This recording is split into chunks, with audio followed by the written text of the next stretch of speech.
Hi everyone, so today let's walk through the application tracking system module which serves as the starting point for HRIMS process.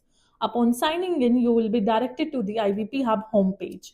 Navigating to the ATS, once a candidate is selected through ATS, the entire recruitment process is completed and the selected candidate is automatically pushed to the managed candidate list. Here is the candidate details appear in the table with the temporary ID and the status of candidate added. If a candidate is not selected through ATS, they can be added manually through Capture Candidate Details. A pop up window will appear where you can select the payroll and click on Go. The system generates a temporary code. You then need to put the following details: name, date of joining, personal email ID, designation, department, work location, and annual CTC. The salary structure will automatically populate based on the details provided.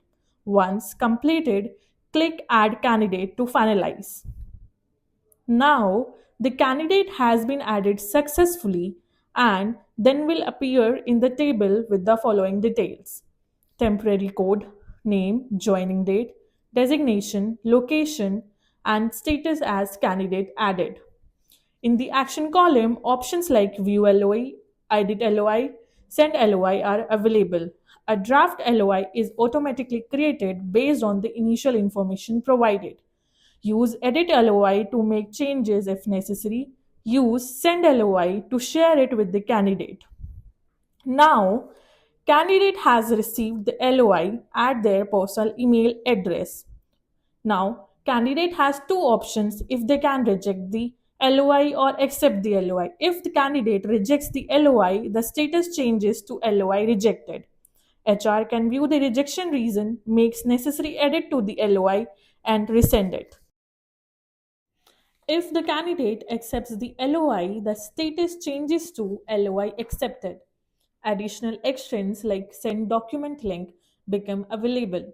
Through send document link, a document link is emailed to the candidate, reducing manual effort. If you can see, by sending the document link, the status now changes to document pending. So if you can see from the table window, the status has been reflected as document pending. If the link expires valid for 3 days, HR can use the resend doculink option from the action column. Once the candidate fills out the link, now the status updates to the document submitted. The action column allows HR to add to the new hire list. Click this promptness, a confirmation window will pop up. Once confirmed, the candidate is added to the new hire module in IVP Hub. After adding the candidate to the new hire list, now the status has been updated to the added to new hire, and the action column will show as an option to view on new hire list, which directs you to the new hire module. This streamlined process ensures seamless candidate manage from selecting to onboarding. Thank you.